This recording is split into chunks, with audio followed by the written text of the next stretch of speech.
आज आम मूलतः दुईटा दाबी माने बस्ती रे जो कनेक्शन दिखाई गोटे मीटर 100 लोक को लाइन तो जहाँ फल से कमर्शियल रेट होटा बंद करवा समस्त घर को बिजुली कनेक्शन देवा। द्वितीय मूल दाबी हूँ बर्तमान अतिरिक्त सिक्यूरीटी लोकों नधा जाऊ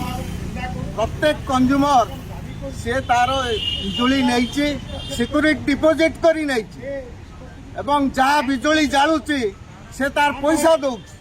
बर्तमान विभिन्न आलोरे गोटे अतिरिक्त सिक्यूरीटी से माने चार्ज कर जोटा को साधारण लोक एवं ओडिशार जनसाधारण जो माने उपभोक्ता शोषण शिकार हेबे एवं एटा को आमे विरोध करछु एवं दाबी करछु यथाशीघ्र ओईआरसी एवं बिजुली कंपनी एथुरु ओहरिबा दरकार। सेमाने चाहुचंते माछ तेलरे माछ भाजिबा कथा कारण लोकंक पैसा रे टाटा व्यापार करिवो आमे एटा को विरोध करछु यथाशीघ्र ए नीति के प्रत्याहार करन नहले आगामी दिन रे दुर्बार आंदोलन हबो